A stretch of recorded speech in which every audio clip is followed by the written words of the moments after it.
Te pido, Señor, que refrenes mis lenguas, Señor, y que me uses, Señor, donde yo sea el mímico, nomás moviendo mis labios y mi boca, Señor, para que tu voz fluya, Señor. Y que no sea el hombre hablando, Señor. Te lo pido en el nombre de tu Hijo amado, Jesús Cristo, Señor. Habla a nuestras vidas y a nuestros corazones. Gracias, Señor. Amén. Ok, hermanos, todo en su lugar.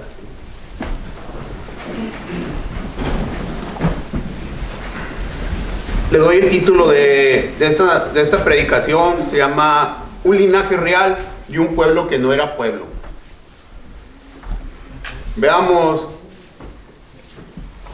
que la simiente de Abraham, de la tribu del linaje real de Israel, fue el linaje del rey David. ¿Por qué digo esto, hermanos? Porque si le pido que me acompañe un momento a Génesis 49, 10. 49 del 8 al 10, hermano. 49 del 8 al 10. Aquí se le da una bendición que es muy probable que se le haya dado a Judá la primogenitura, y por eso recibió este tipo de bendición. Dice el 8: Judá, te alabarán tus hermanos, tu mano en la cerviz de tus enemigos, los hijos de tu padre se inclinarán a ti, cachorro de león. Judá, de la presa subiste, hijo mío, se encorvó, se echó como león, así como león viejo. ¿Quién lo despertará? No será quitado el cetro de Judá, ni el legislador de entre sus pies, hasta que venga Silo, y a él se congregarán todos los pueblos. Aquí Silo es el heredero, es al que le pertenece, y en este caso está hablando de nuestro Señor Jesucristo. Y aquí nos está diciendo que de aquí, de esta tribu, de la simiente de Abraham y del linaje de Judá, nacería nuestro Señor Jesucristo. A Judá se le dieron los derechos de primogenitura. La bendición otorgada a Judá indica que se le dieron los derechos de primogenitura. Por lo tanto, la bendición prometida de Abraham, la esencia de esa promesa era que todas las naciones serían bendecidas por medio de él, por la simiente de la mujer. Aquí Judá recibe la bendición de Jacobo, porque Leví, Simeón y Rubén se encontraban sumergidos en la desgracia. Ellos estaban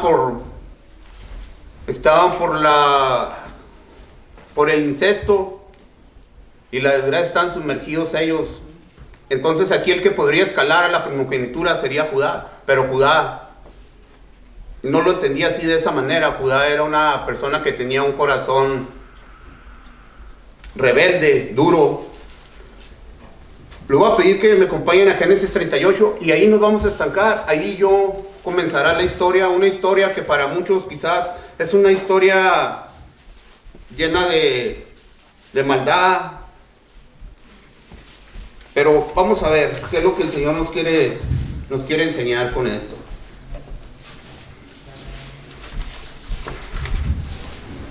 Génesis 38:1 es una historia de Judá y Tamar. Dice: aconteció en aquel tiempo que Judá se apartó de sus hermanos y se fue a un varón adulamita que se llamaba Hira. ¿En cuál tiempo? En el tiempo que José fue vendido por sus hermanos. Es ahí donde esta historia comienza. Judá se fue y espontáneamente José fue llevado. Llevado pues José, en Génesis 39:1 nos dice que José fue llevado. ¿Por qué? Muchos se preguntarán, ¿por qué este capítulo está en medio de la historia de José? Bueno, aquí nos deja ver y se destaca la pureza de José.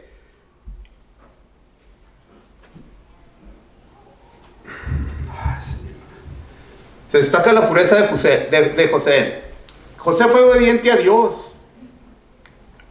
y a sus leyes, mientras Judá fracasó casándose con una mujer cananea. Ahora, este capítulo está aquí en medio porque nos deja ver, como les dije, la pureza de José y la obediencia. Judá se casa con una mujer cananea, la cual le procrea 3 hijos. El nombre del primogénito el segundo Onán y el tercero Sela. Judá le toma a su primogénito mujer, la cual se llamaba Tamar, y el primogénito de Judá fue malo ante los ojos de Jehová, y le quita a Jehová la vida.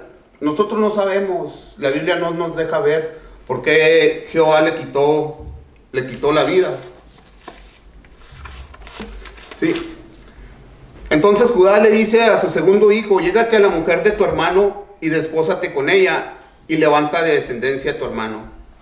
Mas el segundo hijo de Judá, Onán, sabiendo que la descendencia no había de ser de él, sucedía que cuando se llegaba a la mujer de su hermano, vertían en la tierra, para no darle descendencia a su hermano. Y desagradó en ojos a Jehová lo que hacía él también, y le quitó la vida. Lo que puedo ver, lo que me deja hasta aquí esta historia, es que Dios tenía un propósito para la vida de estos 2 jóvenes. Ahí había un propósito para Dios. Lo que debemos entender es esto, que Dios usó esta familia, usó situaciones y familias con una vida desordenada para llevar a cabo su propósito de redención de la humanidad. Aquí poco a poco Dios, yo lo miraba de esta manera, no es que fue así, pero yo lo veo de esta manera. Dios fue entretejiendo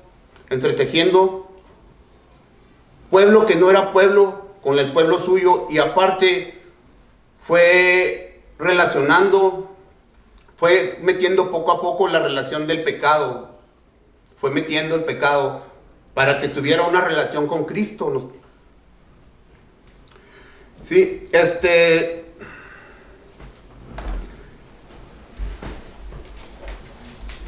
tal vez no es que sea así. De uno de los hijos de Judá hubiera podido haber nacido Fares, y del otro hubiera podido haber nacido Sara, pero todos hubieran sido de la simiente de Abraham, de la tribu de Judá. Pero no fue así.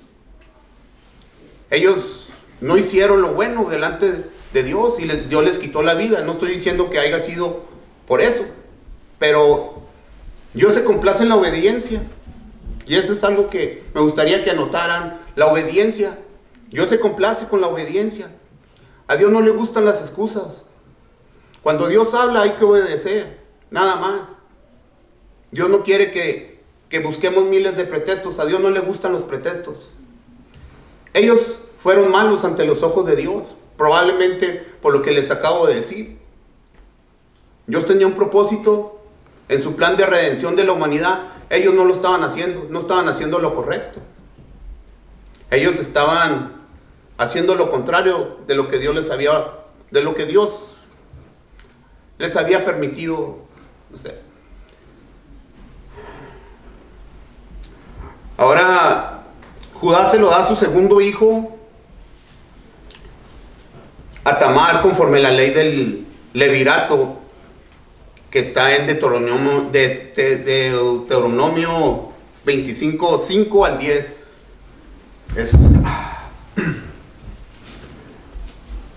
Aquí tengo yo un comentario, hermanos, que dice: pero lejos estuvo Judá de educar a sus hijos en los caminos de Dios. Era notorio que sus hijos heredaron lo que vieron y escucharon y vieron con sus padres. Tal vez el odio y el rencor que sentía Judá hacia José, aunque éste no estuviera con ellos, y esta historia pudiera repetirse con los hijos de Judá. El segundo hijo, al no querer levantar descendencia a su hermano muerto, es probable que sintiera cierto desprecio por el hermano muerto. Más adelante vemos a un Judá supersticioso. Hasta aquí podemos ver a un Judá y sus hijos antes de morir, que vivían con una fría insolencia, una muestra del estado de su corazón. Y una muestra de una fría insolencia fue la que tuvo Caín. Cuando Dios le preguntó: Caín, ¿dónde está Abel tu hermano? ¿Y qué respondió él? No sé. ¿Qué acaso soy yo guarda de mi hermano? Ahí se puede ver. Y luego, ¿a quién le está diciendo? Le está diciendo a Jehová. Esto es una muestra del estado de un corazón. Tal vez se tornó tan duro como el acero, lleno de odio y rencor y una falta de respeto para sus padres y sus hermanos. ¿Sí? ¿Por qué digo que Judá supersticioso? Porque consideraba a Tamar como una mujer de mala suerte. Le pidió que se fuera a la casa de sus padres y ahí pasara su viudez hasta que su hijo Sela creciera, para que fuera dado a ella el matrimonio. Pero seguramente Judá no se lo iba a dar, porque la consideraba una mujer mala, de mala suerte. Él, buscando la manera de deshacerse de ella, la manda a la casa de sus padres. Y no se lo iba a dar, obviamente, porque pensaba que su hijo Sela también fuera a morir. Aquí Judá le echaba la culpa a Tamar, pero en realidad lo que a mí me deja ver es que era el corazón de sus hijos, lo que ellos aprendieron de sus padres. Y seguramente el tercer hijo, si se lo hubiera dado, también hubiera muerto. Dios también le hubiera quitado la vida. ¿Por qué? Porque era de lo mismo. O sea, aprendió lo mismo, vivió igual, se crió igual que sus otros dos hermanos. Dice: pasaron muchos días y la mujer de Judá muere, y Judá se consuela y decide subir a los trasquiladores, a trasquilar sus ovejas. Y es dado aviso a Tamar que su suegro subía, y como ella sabía que Sela, el hijo menor de Judá, ya había crecido, pues ella se quita sus vestidos de viudez y se pone un velo y se cubre el rostro. Y se arrebozó y se puso a la entrada de Enam, junto al camino de Timán. La vio Judá y la tuvo por ramera, porque ella se había cubierto el rostro. Y fue hacia ella y le dijo: déjame llegarte a ti, pues no sabía que era su nuera. Y ella le dice: ¿qué me darás por llegarte a mí? Y él le responde: yo te enviaré un cabrito de las cabras. Y ella le dijo: dame una prenda hasta que lo envíes. Entonces Judá le responde: ¿qué prenda te daré? Tamar le dice: tu sello, tu cordón y tu báculo que tienes en tu mano. Y él se los dio y se llegó a ella, y ella concibió de él. Aquí Tamar no le estaba pidiendo el sello, el cordón y el báculo que traía en la mano. No se lo estaba pidiendo como una prueba de amor. No. Ella se lo estaba pidiendo porque ella sabía y conocía el castigo que podría llevar al darse cuenta Judá, su suegro, que ella estaba embarazada. Y si ella no tenía las suficientes pruebas para comprobar de quién era el hijo, era muy probable, ella sabía que era muy probable que el pago hubiera sido su muerte. Entonces ella sabía y tenía ese conocimiento. Y aquí vemos que Tamar estaba siendo guiada por Dios también. Dios es el que le revela y le pone en un sentir de que ella le pida eso. Es muy probable. Yo no quiero que así haya sido, pero es muy probable que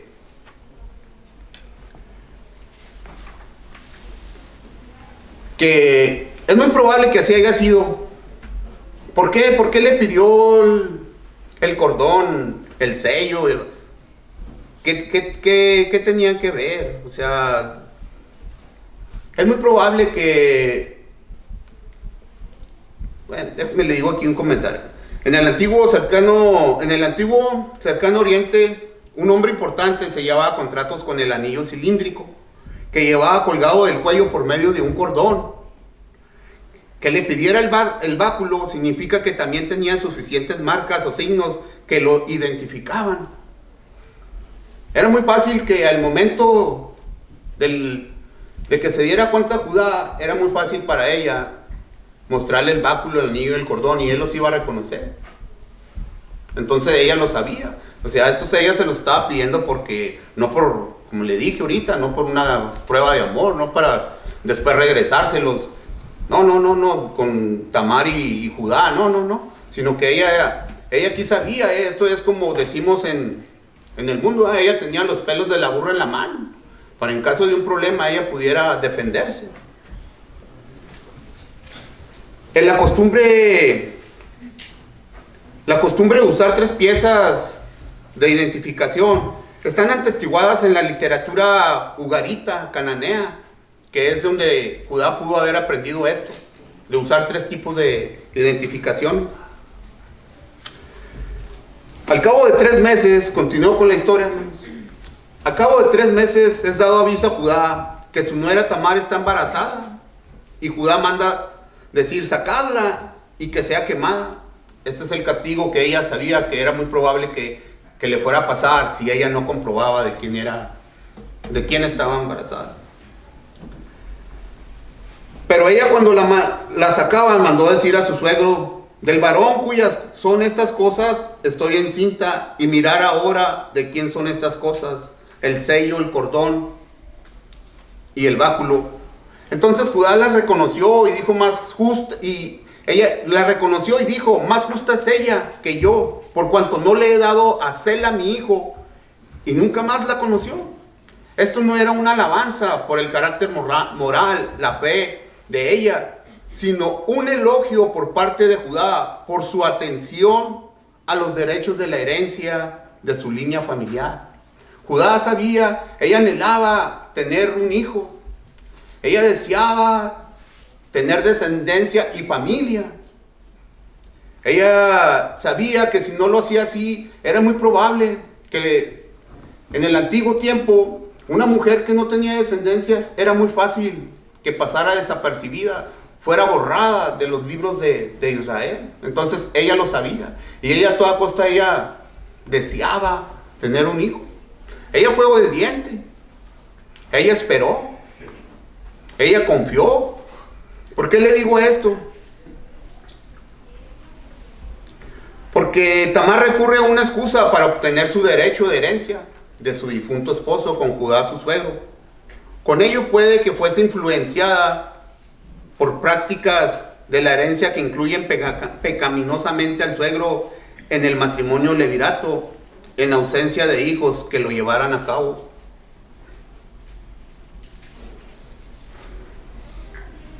A través de la línea de la genealogía de Jesús, el Mesías, podemos ver cómo Dios poco a poco iba integrando a los gentiles, dejando ver la relación de Jesús con los pecadores, y cómo Dios usa mujeres y hombres con vidas desordenadas para cumplir sus propósitos de redención.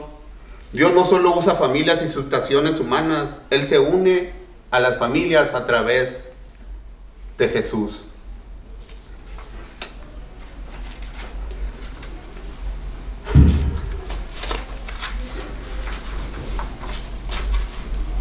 Tamar da luz a Fares y Sara. Fares es el primer mellizo nacido de la prostitución e incesto de Tamar. Quedó incorporado en la línea mesiánica que pasó de Boaz a Ruth al rey David.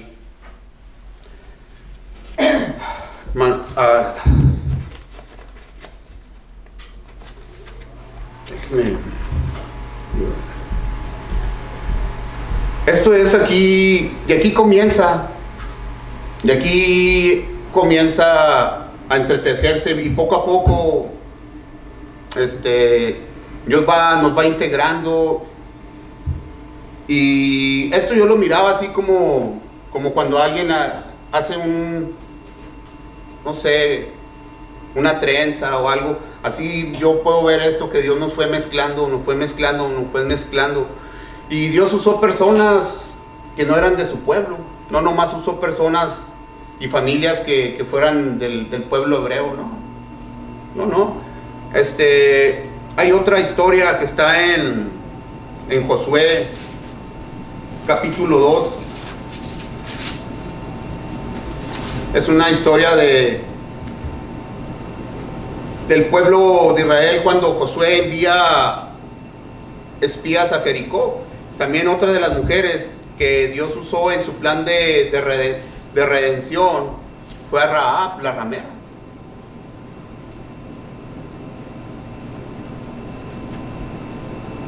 Muchos podrán preguntarse por qué de una relación, de una inmoralidad, nació nuestro Señor Jesucristo. Bueno, eso el Señor lo corrigió y lo solucionó. Eso está déjenme se los leo rápidamente para que vea dónde el Señor limpia esta línea. Hasta el rey David queda limpia la línea.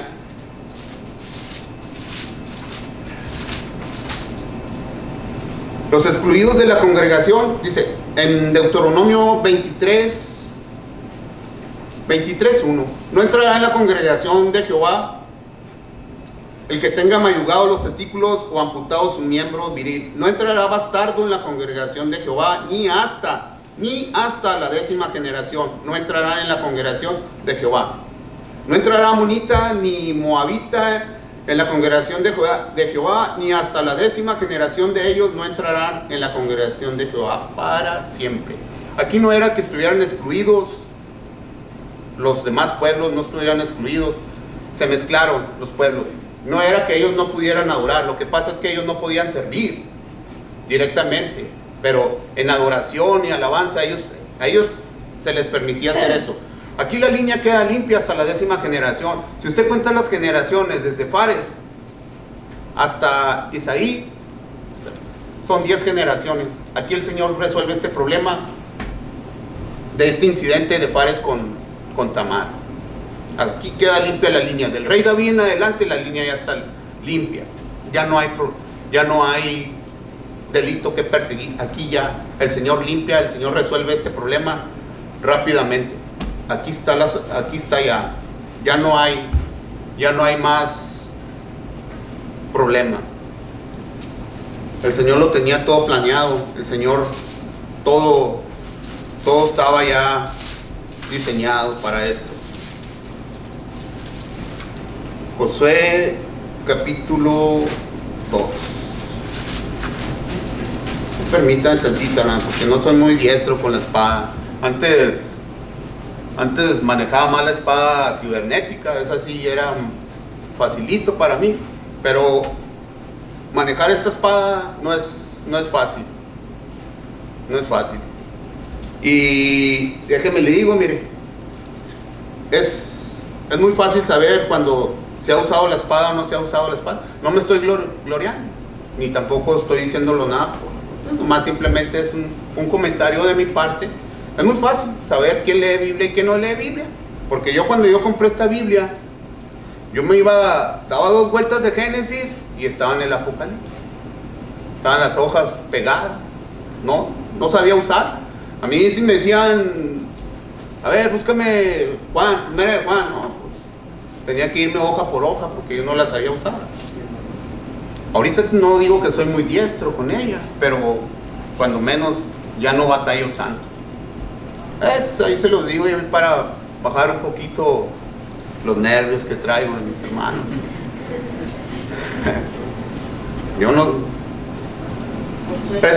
José capítulo 12, versículo 1.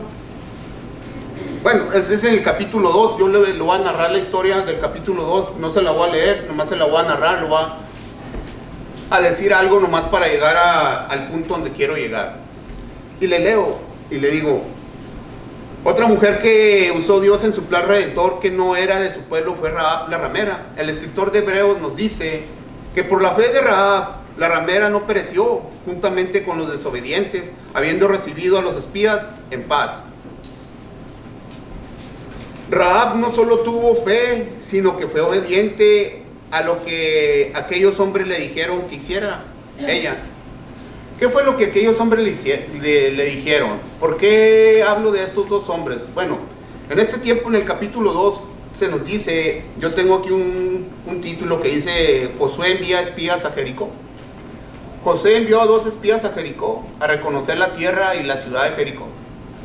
La historia dice que llegan a la casa de Rahab, la ramera. Obviamente ellos no iban buscando algún tipo de compañía. Ellos llegaron y se hospedaron ahí.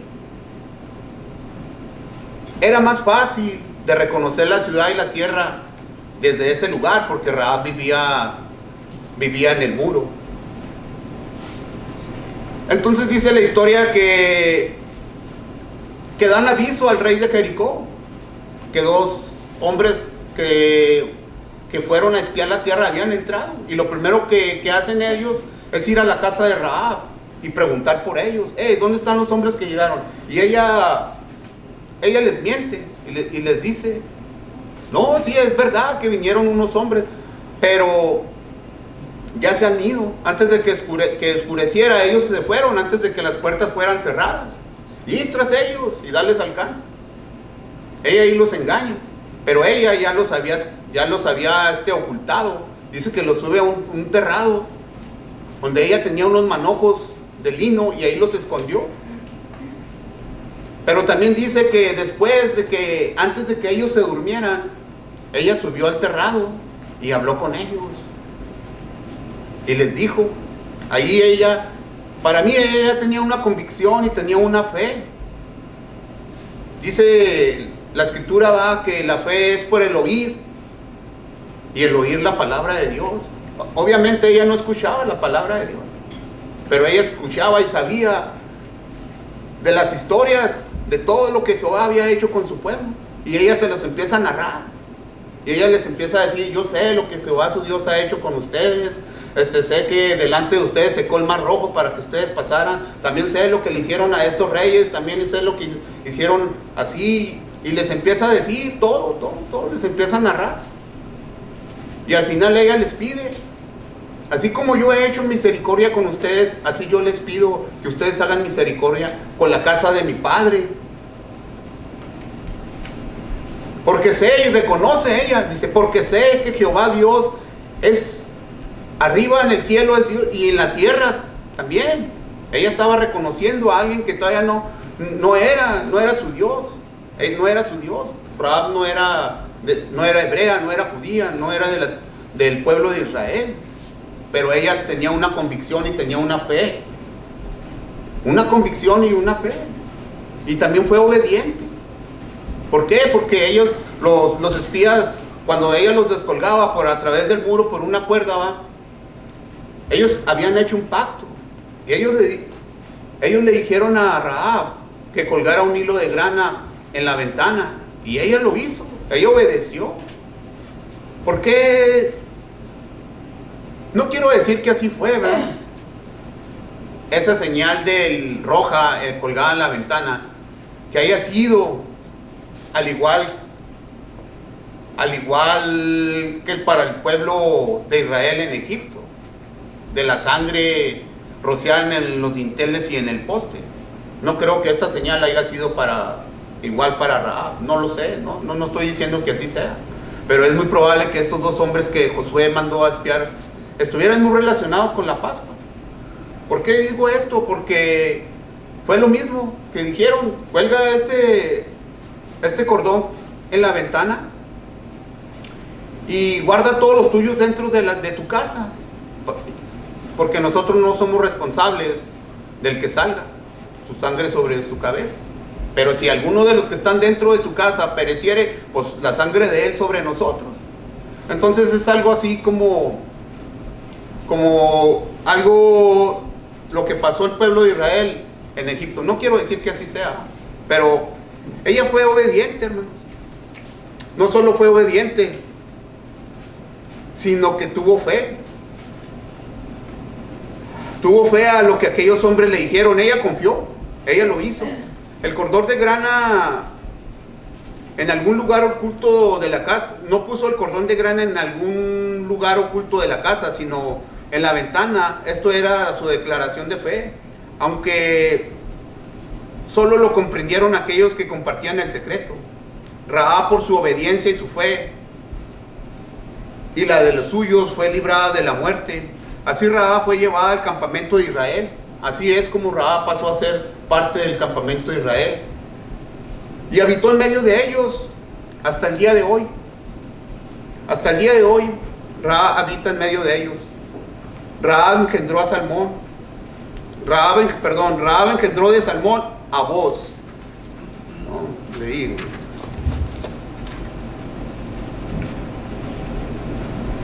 Algunos creen en mi Señor Jesús, pero jamás se unieron a su pueblo. Descansan en Él, pero temen que alguien se entere. Hasta aquí, hermanos, termino yo con la historia de Rahab y voy a pasar a otra historia de otra mujer que también fue usada por Dios. Otra mujer que no era de su pueblo. ¿Cómo se llama la enseñanza? Linaje real, de un pueblo que no era pueblo. Y esa otra mujer a la que yo le quiero hablar, y no es que yo le quiera leer las historias, hermano. Yo sé que esas historias usted ya se las sabe. Lo que es necesario es que yo le narre poco de la historia para que usted vea cómo Dios fue usando a esas personas con un pasado oscuro y cómo Dios nos fue integrando poco a poco a los gentiles, cómo nos fue metiendo para llevar su plan de redención, para cuando naciera Silo, el heredero a quien pertenece, se pudiera, ya estaba el traje hecho, haga de cuenta que era un traje, ya nomás para ponérselo y fuera consumado todo este plan de redención y pudiera redimir a la humanidad. No es mi intención venir y leerle la historia. Es necesario que se lea. Esta es la Biblia, esta es la palabra de Dios. Y todo lo que está escrito es para predicarse. Nada es para esto sí o esto no. No, todo lo que está aquí es para predicarse. Todo. Yo le vengo y le leo un poco de la historia para que usted sepa y recuerde, porque yo sé que usted ya lo sabe. Pero esto es para que usted se meta en la historia y pueda ir viendo cómo Dios trabajó, cómo Dios fue que nos fue integrando a nosotros y cómo fue lo que Él hizo para llevar a cabo su plan de redención de la humanidad. Otra de la mujer usada por Dios fue Ruth la Moabita, que por decirlo así llegó a ser la bisabuela del rey David. La historia se encuentra en el mismo libro que lleva su nombre. Comienza con una hambruna que pudo haber sido el resultado de la idolatría de Israel. No estoy diciendo que así sea. Pudo haber sido. Un varón, comienza la historia, un varón de la tierra de Belén fue a morar a los campos de Moab, él y su mujer y sus 2 hijos. El nombre de este varón era Elimelech, que significa mi Dios es rey. Un varón con tan tremendo, con semejante nombre, hermanos, y no le creyera a Dios.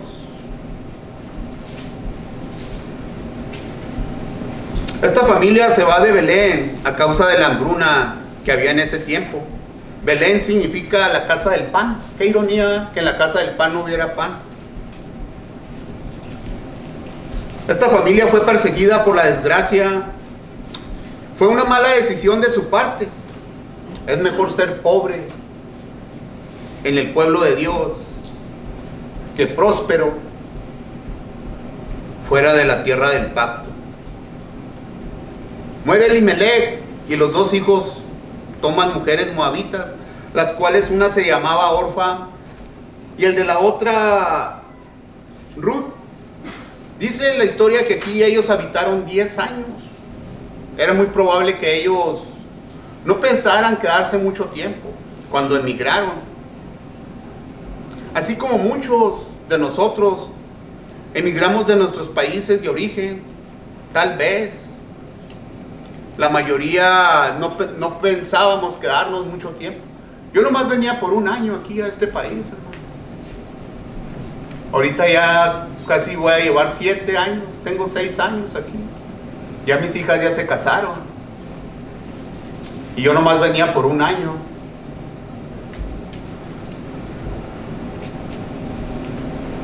Así esta familia tenía la intención de estar en Moab por un tiempo. ¿Sí?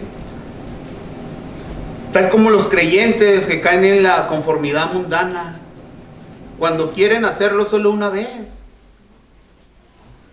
por el bien de los niños o de las niñas, decimos, para que salgan un poco. Sin embargo, le sucede lo que aquí vemos. Quedan atrapados en el lazo del cazador. Así como las aves del paraíso. Si el creyente continúa con su vida de separación, cada vez será más difícil regresar a algo. Siempre va a ser más difícil regresar. Algo habitualmente lo impedirá. No va a ser tan fácil. Si usted está aquí, usted y yo estamos aquí, es por alguna razón. Es un propósito de Dios. Dios se complace con la obediencia. Dios se complace con la obediencia, hermano. Mire, déjeme le cuento algo. Usted sabe que hemos estado viviendo tiempos difíciles. A muchos los ha alcanzado la enfermedad, a otros las desgracias. El trabajo del pastor es edificar a la iglesia para que cubra sus necesidades. Y para muchos el escuchar sus necesidades, para muchos tal vez se les haya venido a la mente económicamente, ¿no? Jesús le dijo a Pablo, ¿va?, que los pastores tienen que alimentar a sus ovejas, a la iglesia, para que la iglesia sea edificada, para que se cubran esas necesidades. ¿Cuáles necesidades? Para muchos dije, se les ha de haber venido a la mente económicamente. No, es para hacer esto precisamente que yo estoy haciendo. Así como yo estoy aquí, así muchos deberían estar también aquí.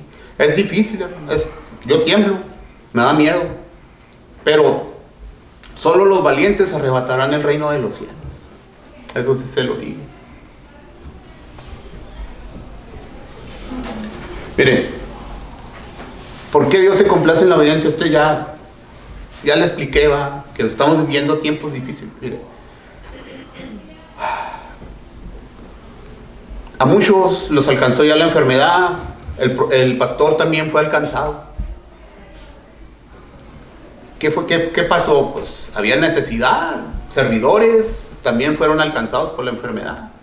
Había necesidad de servir en la iglesia. Gracias a Dios hubo personas que vinieron y trajeron el alimento, hermanos que trajeron el alimento. Fíjense cómo cuando le da un espacio al enemigo, cómo nos puede atrapar. Ese día, un sábado, yo no sabía si ya había regresado el pastor, sino que pregunté que si ya había regresado y me dijeron que sí, pero que estaba enfermo. Y mire, luego inmediatamente yo tenía como un año de que quería hacerle unas cosas al carro y no se las podía hacer.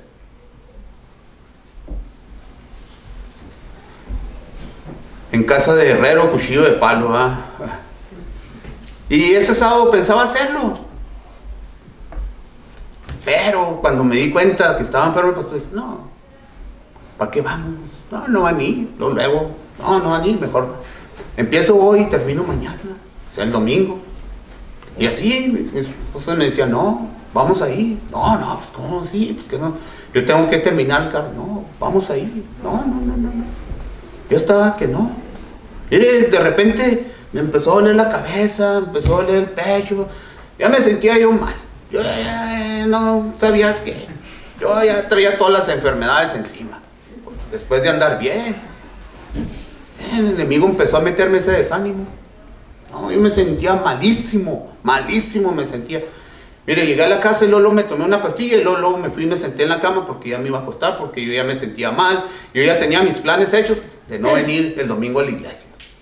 Pero mire, por eso le digo, cuando Dios habla y ordena, nomás hay que obedecer. Recibí una llamada de mi hermano. Ay, hermano, mire, ¿sabe que sí? Necesitamos hacer esto y esto. ¿Puedes apoyar? Mire, yo no le conté, oye, no, pues me siento mal. Yo no puse excusas. Me dijo, y yo le dije, ok, está bien.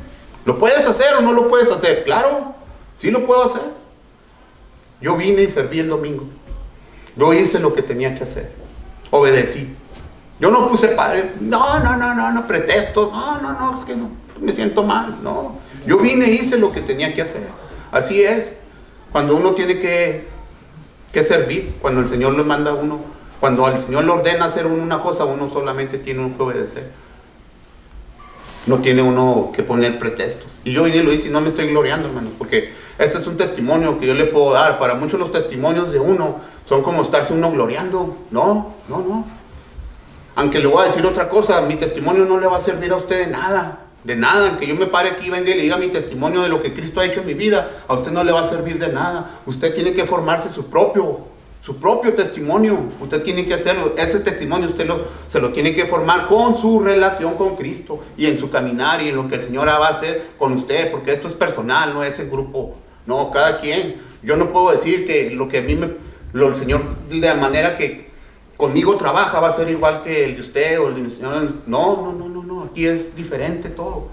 Y a lo que voy, pues, sin salirme del tema, es que Dios se complace en la obediencia. Sí, hermanos, Dios se complace en la obediencia. Debemos de ser obedientes. Claro que debemos de ser obedientes. Así que mueren, continuando con la historia, mueren los hijos de Noemí, quedando desamparadas sus 2 hijos y su marido. Entonces Noemí, escuchando en el campo que Dios había visitado su pueblo para darles pan, decide regresar a la tierra de Judá. Pero una de sus nueras decide regresar a su pueblo. Esta era Orfa. Y a sus dioses, Noemí le dice a Ruth que ella haga lo mismo, que se regrese, va a la casa de sus padres y con sus dioses. Pero Ruth le responde: no me ruegues que te deje y me aparte de ti, porque a donde quiera que tú fueres, iré yo, y donde quiera que tú vivieres, viviré. Tu pueblo será mi pueblo y tu Dios mi Dios. Donde tú murieres, moriré yo, y ahí seré sepultada. Así me haga Jehová, y aún me añada, que solo la muerte hará separación entre nosotras dos. Aquí Ruth tenía una convicción, tenía fe y fue obediente. ¿Cómo la adquirió ella? Pues por su suegra Noemí. Era muy probable que su suegra Noemí le platicara, le contara, le compartiera, y ella lo aprendió de él. Y ella ya tenía una convicción y una fe. Ruth no era pueblo, no era de Israel. Estaba en medio del pueblo de Israel y ella aprendió. También Orfa también estaba ahí, pero ella no quiso obedecer. Ella simplemente desobedeció y se fue. Y no porque no amara a su suegra, sino que ella prefirió más el placer, irse. Y Ruth no, Ruth hizo todo lo contrario. Así Ruth, guiada por Dios, encontró un pariente rico de Elimelech, a Booz, pero también animada por su suegra, Ruth le manifestó a Booz su interés en la posibilidad de matrimonio según la ley del pariente redentor. Booz compró la propiedad de Noemí, se casó con Ruth y tuvieron un hijo llamado Obed, el cual engendró a Isaí, e Isaí engendró al rey David. Así Booz es un tipo de Jesucristo en el Antiguo Testamento. Ruth llegó como a Belén como extranjera, se volvió una sierva, se casó con el rico Booz y fue incluida en el linaje de Cristo. Un pueblo, un linaje real de un pueblo que no era pueblo. Podemos ver que el propósito de Dios en la redención estaba formada para llevarse a cabo y naciera nuestro Redentor y Señor Jesucristo. Hasta aquí ya estaba casi todo terminado para que naciera nuestro Señor Jesucristo y poder consumar el plan de redención de la humanidad. Ahora yo hago unas preguntas. Dios me salvó, ¿por qué? El propósito de Dios al salvarme fue glorificarse. ¿Qué tenemos que hacer ahora? Creer y obedecer. Creer y obedecer. No te avergüences de Jesús. Lo maravilloso es que Él no se avergüenza de ti ni de mí. Si Él no sintió vergüenza de cargar sobre sí nuestra naturaleza y morir por nosotros, jamás debemos de sonrojarnos de reconocer su nombre. Muchos no cargamos una Biblia porque nos da vergüenza que nos vean. Nuestro Señor vistiéndose de pecador, cargando nuestros delitos y pecados, llevándolos a la cruz y una muerte de cruz. Así comprándonos a precio de sangre, pero no cualquier sangre, una sangre real que daba mejores voces que la sangre de Abel. Aunque la sangre de Abel no tenía lenguas, aunque la sangre de Abel tenía lenguas en cada gota del vital líquido, no daba mejores voces. En alguna parte de la tierra clamaba por justicia, pero la sangre de nuestro Señor Jesucristo daba mejores voces. Nunca habló para maldecirnos o para pedir que anduviéramos errantes, sino que en todo momento clamó por misericordia. Padre, perdónalos porque no saben lo que hacen. La extraña selección de Dios. Dios selecciona instrumentos que los hombres desprecian, porque así recibe toda la gloria. Cuando alcanza su propósito,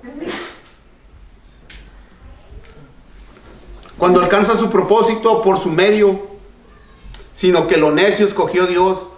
Cuando Pablo dice, si ustedes que son pobres y letrados, despreciados, ustedes han sido llamados exactamente por la misma razón, para que Dios sea todo en todo y nadie se jacte en su presencia. Pablo ha puesto aquí lo necio, no simplemente hombres necios a quien el mundo considera tontos, indoctos, ignorantes, estúpidos, jalados por la nariz, fácilmente engañados a creer esto o aquello, sino lo necio que son nada, sino estupidez, escogió Dios.